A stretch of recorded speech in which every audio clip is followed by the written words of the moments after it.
I've slightly expanded on the title that Ellie gave me, actually, because I thought it was an opportunity too good to miss to kind of point out various aspects of our research program. So I've actually expanded on the title to say, does a social clinic influence well-being? And I'll speak a little bit about that. And also priorities in our research program as a foundation, because I think it's a great opportunity to let you know about some of that. I've also got a brilliant get out of jail card if anybody asks me any difficult questions, and that's that I don't know anything. This is great, because I'm neither a clinician, nor a scientist, nor a statistician, nor the health economist.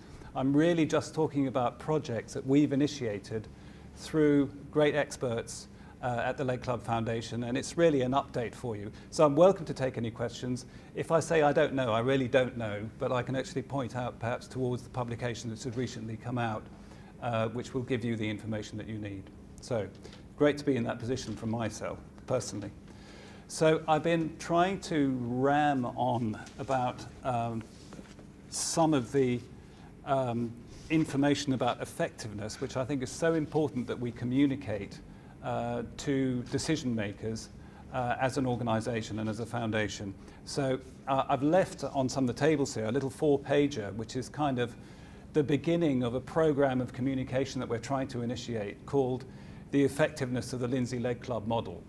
And in that, we've got 4 short pieces of work that we published that we all want to build on. And it's what we're trying to build on, which I'll be speaking about in a moment. So first of all, outcomes.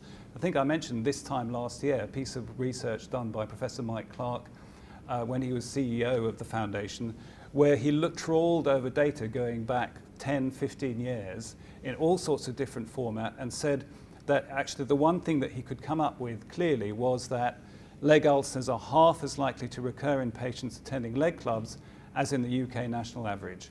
There's a lot more information about that that you can glean from it, that you can perhaps read in the 4-pager, but that's something that we can already say about ourselves, and we'll be using this documentation to tell that about ourselves to any decision makers. The second one is cost effectiveness. The work done by Jackie Griffin last year is really helpful for us. There is some data published about cost effectiveness that says that the whole leg club model, at least in Powys in Wales, can demonstrate that district nurses and nurses going once a week to one single venue to look after members and participate in leg clubs has shown, with over 2,300 members, potential savings, not even including dressings and equipment, of over £705,000. That's a piece of research that we want to build on, and we are actually working with health economists at the moment to try and expand on that information, on that data, and give some national projections about that, because again, cost savings is a key driver for decisions. If we can get decision makers to feel that this is going to actually save them some costs in their trusts or health boards, that will help us greatly. Patient satisfaction, piece of work was done in 2012.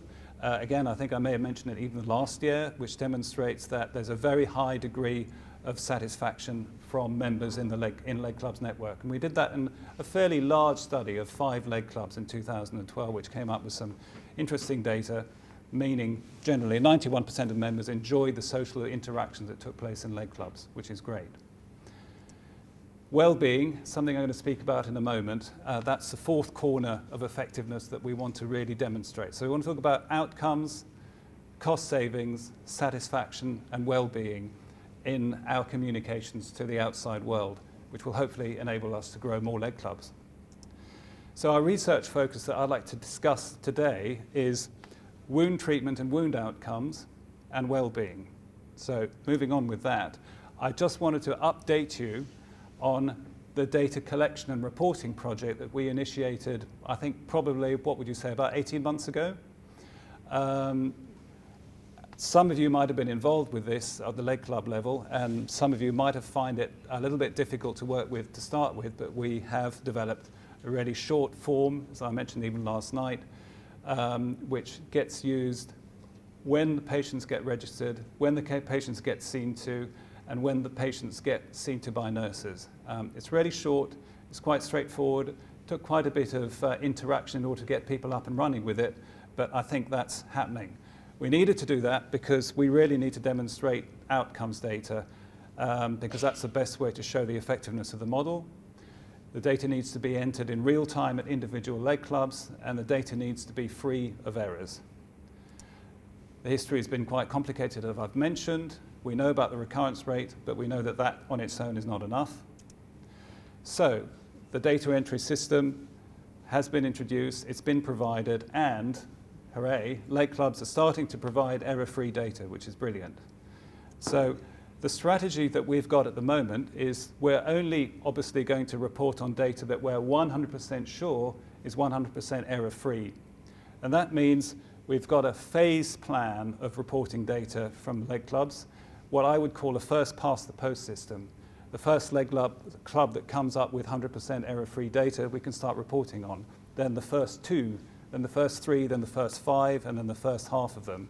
And then soon we'll start to have a significant amount of data, not forgetting the fact that we've got 10,500 patients, 10,500 members that we're working with. So we've got a quarter of leg clubs now which are close to 100% error-free data. In a few weeks, they will be completely 100% free. Now we've got two which are 100% error-free and have been for the last 6 months. And for the first time in a public forum like this, I can show you a little bit about what this might look like. So this is leg club A. I'm not going to tell you the name of the leg club because we're just kind of working through them at the moment. So this is information about the number of legs that are being treated at leg club A, 1,009 under treatment and 692 under a well leg regime. This is leg club B. Interesting, similar, 655 under treatment, 1,045 under a well leg regime. So soon we'd be able to combine them both together, or we'd be able to report on 5 or 6 or 7 or 10 leg clubs, or all of our leg clubs, we hope. We'll be able to show how many people are being treated for a leg ulcer, how many people are going through a well leg regime. This is gender of members. Leg club A, 276 female members, 193 male members. Leg club B, 95 female members, 65 male members. So we're starting to get some sort of interesting detail that we can talk about. Now, what about something to do with outcomes? Leg club A, general healing time. One ulcer has been treated between 0 to 1 month, has healed. One between 1 to 2 months, one between 2 to 3, 0 between 3 to 4. It reads a bit dry and not very interesting at the moment, but it's starting to give us some information about the ulcers which are being healed and how long it's taking for them to be healed. Leg club B, 0 to 1 month and going up to treatment. There's one ulcer which hasn't been treated yet in 8 months, but a significant number of them have been treated in a shorter period of time. Data set is quite small at the moment, but again, it's something that we can expand on. Reason for attendance by member. Leg club A, you see here going through a whole set of numbers who are actually attending leg clubs for different reasons. In this one, we've got 36 attending for a complex ulcer, 27 for simple, 28 because of some acute injury, the majority for any reason, which is something we need to kind of analyze perhaps a little bit better so we can understand what those any reasons are. 128 because it's been sent there for advice, 144 for other reasons. If we look at that pattern for leg club B, it's actually very similar. Similar range. So again, maybe room for improvement in how we analyze a data set and what we do with that. But still, interesting thing coming out initially. The recurrence rates.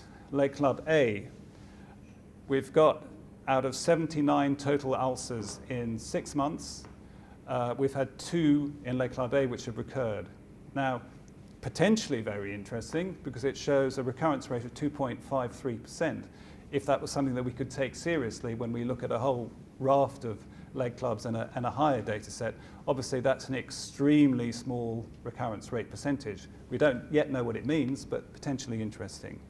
Even leg club B, which is showing 3 recurring ulcers out of 46 within the period that we've analysed, shows a pretty low recurrence rate, I would have thought, 6.52%. Again, something that we need to analyse, but interesting food for thought. Referral method, how people have been referred to leg clubs. That's not the reason why they're going, but who's referred them. Potentially interesting for analysing that in the future. The majority in this particular case, Leg Club A, through district nurses, and then quite a few through GPs and a range of other sources, reasons for referral. Leg Club B, sort of similar range pretty much, I would have thought. It's still the majority of people who are referring are district nurses, significant number of GPs.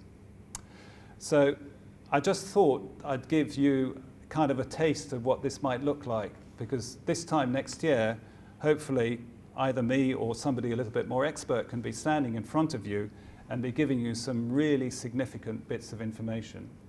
I really also wanted to thank all the leg clubs that have worked on this. Again, we're close to having 25% of leg clubs with 100% error-free data. So as I said, in a year's time, we could be showing you something really interesting, I think. So that's the first project I wanted to speak to you about in some detail. Second one is the wellbeing update, which actually I'm now going to the title that Ellie gave me. Does a social model improve well-being? Well, I'll tell you a little bit about the wellbeing project that we've had. We've been running for about 3 years. First of all, let's look at what well-being is. This has been defined by Dominic and Upton, and Penny Upton's been using this data, this information. Well-being can be defined as the presence of positive emotions and satisfaction or contentment with the absence of long-lasting and persistent negative emotions. I know this is something that Trudy's been working on quite a lot in other projects as well. There's a difference between quality of life and well-being, and the Uptons, we've been working with, believe that well-being is actually a more meaningful term to work with than quality of life. Well-being actually represents, rather than appraisal, it's an emotional response to your situation, and it's about the way your condition makes you feel, and it includes positive emotions as well as negative emotions.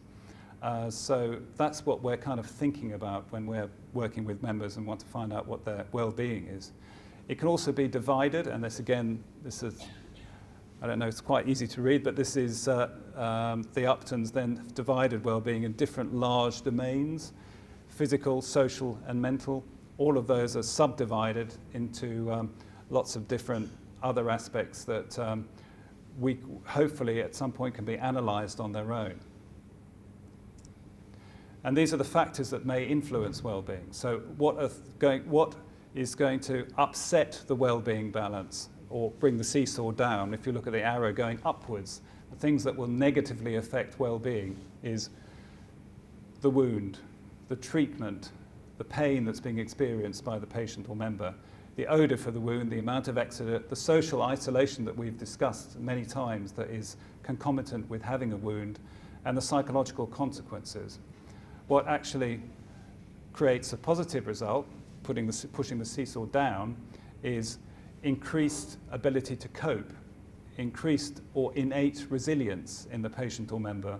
The personality on the member might be generally bright or optimistic. General levels of optimism which are being promoted, and maybe most important of all, social support. All these are factors that may positively influence well-being. So social support, again, a definition of social support could be emotional information or practical assistance from significant others such as family members, friends, or co-workers. That also may mean healthcare professionals, people such as yourselves when you're actually spending time with members and interacting with them. It's the number of support services and the perceived availability and quality of support which is important, and I know that many leg clubs have so many different ancillary services that are available, both clinical and non-clinical. I've seen the dialer rides, the trips out, the podiatrists who come in, the chiropodists, all these many different services which are made available to members which actually promote social support as much as anything else. And of course, we know in other disease areas, research has proven that poor social support has been associated with increased morbidity and mortality. Interesting project there to be done in the future as to how well-being can affect one's wound health in the long term. I don't think it's been done yet, but it's certainly something which could be of interest to us. So, in the 3 years that we've been working with the Uptons in looking at well-being, we've done 3 things. First, we published a literature review on well-being in relation to leg ulcers. That was conducted in 2013. That was because there wasn't one, is the honest answer to that. So we needed to start with almost the academic focus before we could go and move down into the clinical focus and psychosocial focus.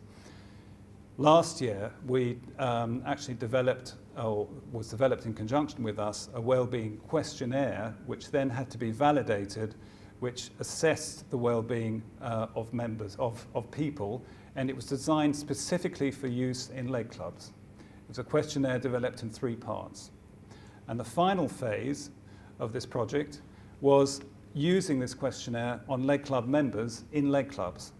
And this project has actually been completed. Some designated leg clubs, cooperating leg clubs who've been working with the Uptons and their teams, I don't know if any of you here were involved with them, have been giving access to members and allowing members to discuss with these experts how they felt about their wounds and what their well-being levels were in 2 ways. One, to measure their level of well-being there and then after a period of time to go and get some impression on changes in well-being over time as a result of visiting leg clubs. And I think I was here 2 years ago, I think we were mentioning that this is a project that we were aiming to do.